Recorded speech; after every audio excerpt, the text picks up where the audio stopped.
Squid Game Season 3. I'm just gonna put an advisory warning and a spoiler warning because there's no way I can rant about it without having to go into a lot of detail and a lot of what's in Season 3. But before we begin, this is like my first ever video that I'm making, so I'm very inexperienced at this. And I really made this channel just so I can rant about the most stupidest shit.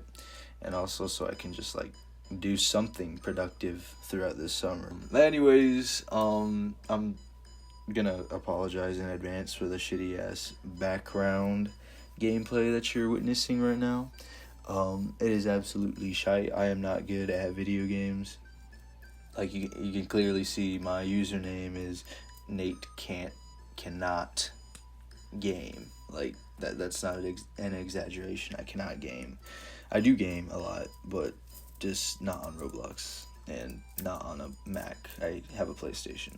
But anyways, let's get into it. So, Season 3 of Squid Games has got to be it has to have like one of the most controversial endings in Netflix history, in TV show history. You have the greats like Breaking Bad that have one of the most notorious endings and one of the most famous TV show endings in the entire world, and you've got other shows like Dexter, who I don't know, they keep reviving the show. They keep making new show after new show, but the original ending in the original 2004, 2005 Dexter, a lot of people hated that. So you got other endings like that. And then there's Squid Games. And I'm not gonna lie, I think the whole, okay, I'm gonna talk about this from two perspectives. One being my perspective while watching and what I was thinking while watching Squid Games. And the other in a nicer perspective and actually understanding what the writers and producers and directors were trying to do with the ending of Squid Games. So I'm going to start off with my perspective.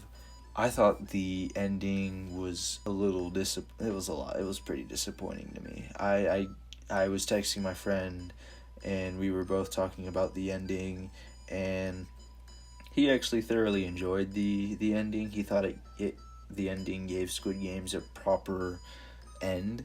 And I couldn't see that. Squid Games is not ending. They're doing a USA version of Squid Games with I don't know if it's the same director, but a whole American cast, a whole American producer and director, and it's gonna be set in the USA, of course, because it's Squid Games USA. The ending was just anticlimactic, like. When you start the last episode, you know it's about to go down. You know that everybody else is probably going to die. 4, 5, 6 might die, and that's what I was thinking while going into this last episode. But number one thing is that player 456 died, and I'm fine with him dying. Because he had like a very noble sacrifice, and he wanted to prove to the headmaster Gi-hun that not all humans are like, what did he say exactly? Humans are blank. He's leaving it up to the audience to interpret what humans are, and with his sacrifice, he's showing that Gi-hun that he is a good man, and he would not do the crimes that Gi-hun committed when he was in the Squid Games, when he murdered all of those people in their sleep. And he wanted to show that he was better than him, and that he was an actual good, decent man, which he is. He helped so many people in the Squid Games Season 2 and Season 3, and I think his Season 1 persona is probably how anyone would actually react. How any normal person would react to being put in the Squid Games. And Season 2 and Season 3, he was just helping as many people as he can survive the Squid Games, and he had so much faith in humanity, which I think the whole show was trying to. It was one of the main ideas of the show, to go in depth of humanity and greed and sacrifice in the show. And that's one of the good aspects of the show. I'm kind of switching perspectives right now. I'm kind of going into the a nicer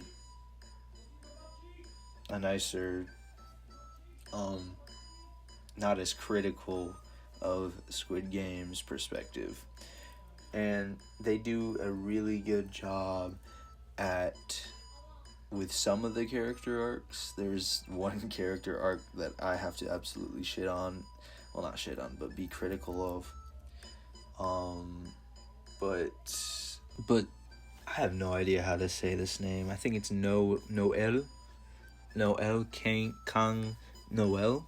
She was like the guard that, betrayed her people to try and save that little strawberry girl's dad. And she had an amazing character arc. I really liked her character arc. Like her being from North Korea and her having like such a terrible backstory with her husband being killed for her actions, and her daughter being supposedly killed as well. And that just drove her to be this sad character that at the beginning of season 2 Squid Games didn't have a whole lot in her life. But then when the little strawberry girl, strolled along, and I'd suppose probably reminded Noelle of her daughter, she wanted to make a change, I think. And that was one of the more beautiful aspects of season 3, in my opinion. But then there's other character arcs that I'd say were pretty pointless. And if in case you couldn't guess, I'm talking about the fucking detective.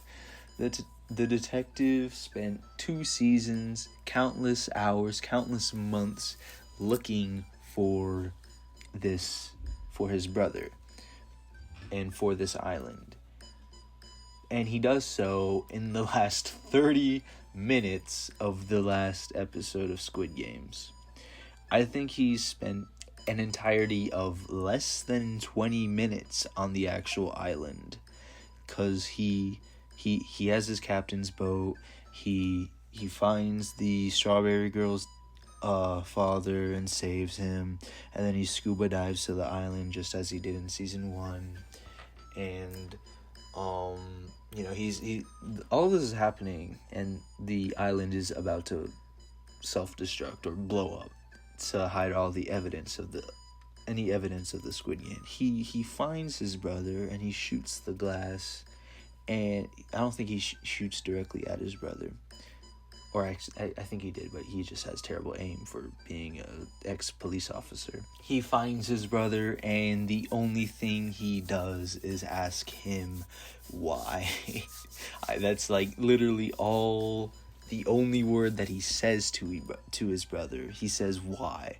He asks, why did he start the Squid Games? Like, why would you do this? Like, it's the whole build-up is just hilarious and pretty much pointless, because we spend so much time with this detective, and he's trying to find his brother in the island, and he does so, but he only spends like 10 minutes on the island, and it's just stupid.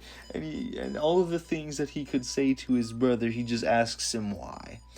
Like he did the same thing at the end of season 1 before Gyun shot him and he fell off of the island into the water. Like he asked him why, so he pretty much just asked him the same question, and that was just absolutely stupid and pointless, and I thought that was hilarious. But other than that, I really liked Noelle's. I really liked her arc, and I really disliked the detective's arc. I wonder if he will make another appearance in Squid Games USA. I'd assume so, because if Gi-hun is also in Squid Games USA, I mean, the detective is also bound to be in Squid Games USA as well. I mean, there are a lot of emotional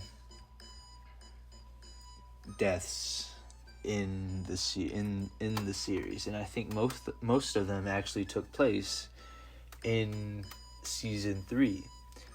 Of course, because we spent longer time developing these characters, and with season 2 and 3, I mean, I'd say like the character death that hit me the most was probably player 120, the ex-military badass that absolutely saves Junhee and the grandma, but then she dies. Yeah, I mean, I think she had a pretty good arc as well. Like, we didn't see much of her at the beginning of season 2, and then we started to develop her character, and then she made relationships with the other Squid Game players, and she's just she's a really good person. She played a huge role in Squid Games. Like, she helped Junhee give birth to the baby. She saved many people. She also took a lot of people's lives, but I loved her character, and I was very sad to see her go. And oh my goodness, this freaking guy, player 333. I hate this guy. I'm pretty sure the entire, and like, everybody in society pretty much hates this guy. He was not only like the worst father in one of the worst fathers in TV history, because he was literally gonna throw his child off of the pillar thing, but he's just an asshole. He's just like an outright asshole. I don't know what else to say about this guy. Like, I hated his character. Like yeah, he showed few moments of being compassionate with Junhee, and that he showed a little bit of emotion throughout season 2 and season 3. And then in season 3, he's just kind of like, I'm gonna kill everybody so I can make more money.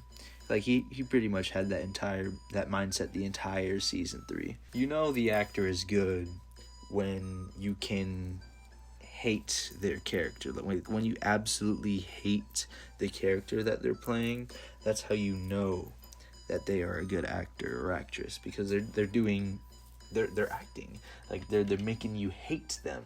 Like, he made his character so hateable, and he did a really good job at doing that. Season 3 was mid in my book. It just had an upsetting ending. I mean,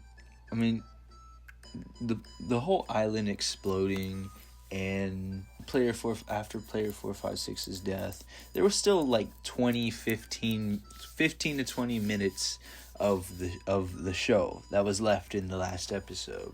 And I mean, I guess they were using that time to set up Squid Games USA and to end player 456's story with Gi-hun traveling to Los Angeles to tell his daughter of his death, and that was pretty good. That was I liked that.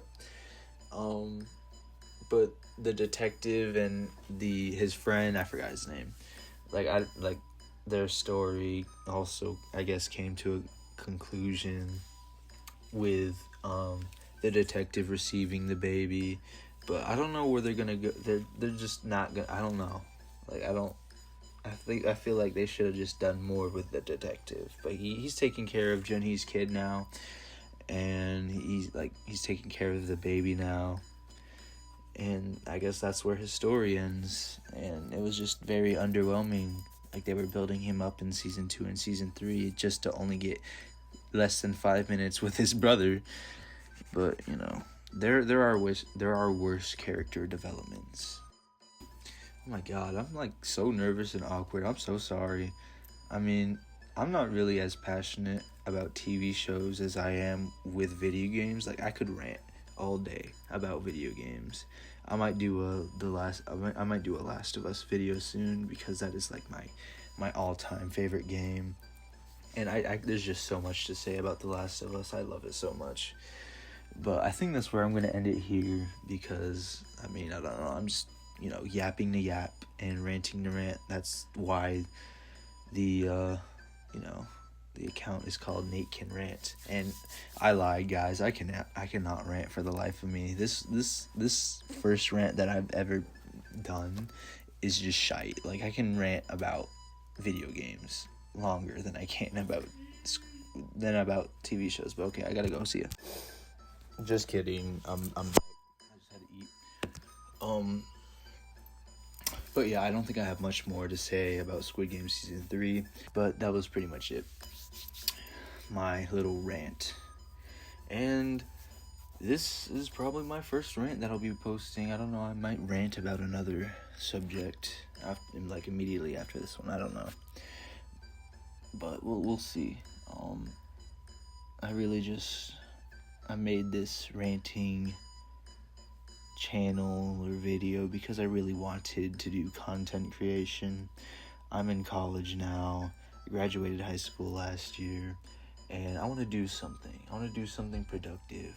I've always watched YouTube growing up, and I just want to, I know I'm not really trying to follow that YouTuber dream, but I just want to do something with content creation, and I might as well start now, guys. I mean, I don't know.